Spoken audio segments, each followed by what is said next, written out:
What if justice meant watching your neighbor get torn limb from limb, not behind bars, not whispered about in courtrooms, but live in the open, on a stage built from wood and soaked in blood?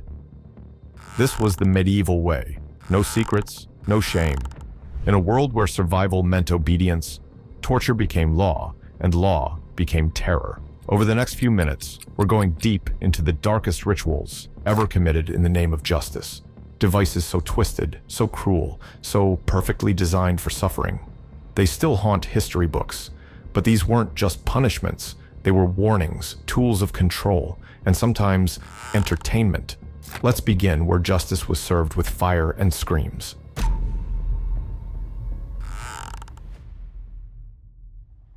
Imagine this. It's a festival day in 14th century France. You smell roasted chestnuts in the air. Vendors are calling out. Children play games with wooden toys, and just 20 feet away, a man is being tied to a post, his feet doused in oil. A fire is lit beneath him. The crowd leans forward. This wasn't a rare event, it was common. Public executions and tortures were announced in advance, like modern concerts. Town criers would drum up excitement. Parents brought children. Nobles and peasants alike came to watch the agony unfold. Why? Because fear worked. Seeing a thief's fingers crushed or a traitor's limbs torn apart stuck with you. It carved itself into your memory. You didn't forget. But even among this horror, some devices were so brutal, so methodically designed for pain, that they stood out. Let's look at one of the oldest and most terrifying, the bull that roared. The Brazen Bull roasted alive. It didn't look like a weapon. The Brazen Bull was crafted like a piece of art, hollow, gleaming, shaped from brass into the perfect image of a bull. But inside, it was hell. The victim would be stripped naked, their tongue removed, because what came next wasn't meant to sound human. They'd be crammed into the metal chamber, and the hatch would slam shut. Then came the fire. As flames licked the base, the bull slowly turned into an oven. Flesh cooked, skin blistered. Screams echoed within the metal, but through a series of tubes, the sound was warped, emerging as the roar of an angry beast. The illusion was chilling. From a distance, it looked like a living bull raging in fury. Perillos, the man who built the device for a tyrant named Phalaris, thought he would be rewarded for his creativity. Instead, he was locked inside and burned alive, the first victim of his own invention. Centuries later, the design found its way into medieval Europe. It became a tool not just of execution, but of theater. And it wouldn't be the last. The Judas Cradle. Agony from below, simple, cruel, humiliating. The Judas Cradle was a sharp, triangular spike mounted on a platform. It didn't slice or burn, it impaled slowly. Victims were stripped of their clothes and suspended by ropes. Then, little by little, they were lowered onto the point of the cradle. The insertion point varied, depending on the victim's gender, social status, or supposed crime. It wasn't designed for quick death. It was designed for slow collapse. Sometimes they'd hang there for hours, dangling just above the tip. Other times, they'd be dropped again and again, or weights would be tied to their legs to force the descent. The cradle was never cleaned. Feces, blood, and tissue from past victims remained, ensuring infections were as deadly as the wounds themselves. What made it more sinister? It was often used in private, hidden from the public. These weren't warnings. They were punishments designed to break minds, not just bodies. The rack breaking a body, inch by inch. The rack wasn't flashy.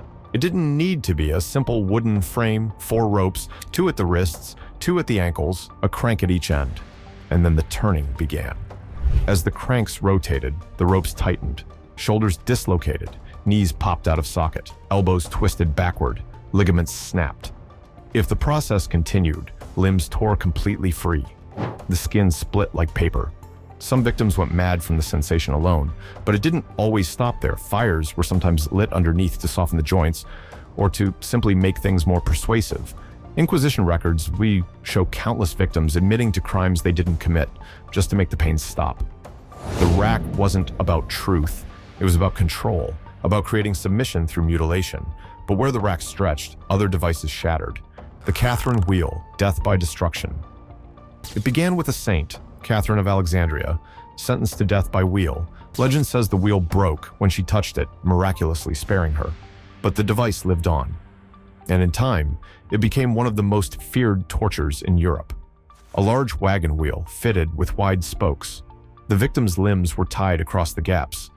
Then came the executioner, armed with a heavy iron bar or mallet. One limb at a time, he shattered the bones, methodically working around the body.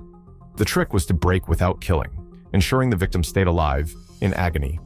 Sometimes they survived for days, left tied to the wheel, birds picking at their flesh. In some cities, a coup de grace, a mercy blow to the chest, was offered. But more often than not, there was no mercy. And it wasn't just the bones they targeted. Women's justice, misogyny and metal. Justice in the Middle Ages wasn't blind, it was deeply biased, especially against women. Men were flogged, fined, or sometimes executed. But women, their punishments were personal, humiliating, and specifically designed to strip away their femininity, both literally and symbolically. Take the breast ripper, a tool forged from iron. Its sharp claws were heated until they glowed. Then it was used to tear through a woman's breasts, punishment for adultery, heresy, or sometimes just suspicion of infidelity. The horror wasn't just physical, it was psychological. This wasn't just a death sentence, it was the destruction of identity. Then came the Scold's Bridle, a mask of iron shaped to clamp around a woman's head, a metal tongue pierced into the mouth, spiked so that any movement would shred her flesh. This was reserved for nagging wives, outspoken widows, or women who simply gossiped too much. Some women were paraded through town in the barrel, also called the shame coat. Naked except for the wooden cask enclosing their bodies, their faces exposed, they were mocked, spat on, and pelted with rotten food. Sometimes the barrels were filled with ice-cold water or filth, ensuring they were punished long before any formal sentence. And if a woman argued publicly, she might find herself chained in the double shrew's fiddle, face to face with her rival, both locked in place by the neck and wrists, forced to resolve their wickedness in humiliating silence. In every case, the goal wasn't just pain, it was erasure, to strip a woman of her voice, her presence, her dignity. But even in silence, not all were spared. Tongue torture silencing heretics. Words were dangerous in medieval Europe. Say the wrong thing, and you weren't just punished, you were made an example of, especially if you spoke against the church. Tongue torture became a favorite for those labeled heretics, blasphemers, or rebels. Some were forced to sit motionless, their jaws pried open with iron hooks, red-hot pincers, then clamped down on their tongues, twisting and tearing it out by the root. Others had their tongues nailed to wooden planks, forced to sit for hours while flies and rats swarmed them. Every movement was agony. Every swallow became torture. More creative torturers cut small notches along the tongue, tiny wounds that would grow infected and rot from within. The symbolism was clear: speak against power and you lose your voice forever. But if the tongue was off limits, they'd just start with your toes. Foot torture roasted and shattered the foot, often ignored, always vital, and in medieval torture, horrifyingly accessible. The Spanish boot remains infamous. The victim's legs were bound between iron or wooden boards. Then wedges were hammered between the boards and the flesh, splitting the skin, breaking bones, shattering ankles. Each blow sent splinters of bone into the muscle. A variation in Venice added a drill to the crank. As pressure increased, a hole was slowly bored through the instep of the foot, leaving a gaping wound through which bone and tendon would ooze. There was also the foot press, 2 plates with spikes. Turn the crank, and the foot became crushed pulp. The toe screw was a smaller version, 10 toes, 10 crunches. Each turn more unbearable than the last. But the worst? Foot roasting. Feet were smeared with fat and slowly cooked over open flames. Screens could shield the heat, removed only when the victim gave unsatisfactory answers. Bellows increased the heat at will. Even hardened warriors cracked under this torture. Jacques de Molay, Grand Master of the Knights Templar, had his feet roasted until they burned through to the bone. Still, think you could have stayed silent? The Iron Maiden, embraced by spikes. The Iron Maiden looks like a nightmare straight from a horror film. A human-shaped sarcophagus, cold, hollow, terrifying. On the outside, serene. On the inside, lined with spikes, perfectly positioned to puncture but not kill. When the victim was placed inside and the doors closed, spikes pierced the shoulders, stomach, thighs, and chest, avoiding vital organs to ensure a long, drawn-out death. Breathing became a punishment. Movement invited more pain, and eventually, infection, shock, and blood loss took over. While some scholars argue the classic Iron Maiden design emerged later than the medieval period, there's strong evidence that earlier versions existed, often based on the Spanish coat, a barrel-like device meant to humiliate. The psychological aspect was as brutal as the physical. Many were kept locked inside, surrounded by silence, darkness, and the stench of their own blood. Some were reopened multiple times to add new wounds or just to let the victim know that they weren't forgotten. Death was inevitable, but mercy never was. Hanged, drawn, and quartered. Britain's final warning. This was England's favorite punishment for traitors. A process so brutal, it's hard to imagine anyone watching it sober. The condemned man was tied to a wooden panel and dragged by horse through the streets, filthy, bleeding, jeered by the crowd. Once at the scaffold, he was hanged, but carefully. The rope wasn't meant to kill, only weaken. Then he was cut down, still alive. His genitals were sliced off and burned before him. Then came the evisceration. His intestines pulled out and also tossed into the fire. Still breathing? Good. Time for beheading. And finally, quartering. Each limb was tied to a separate horse. When they ran in opposite directions, the body tore into 4 grotesque pieces.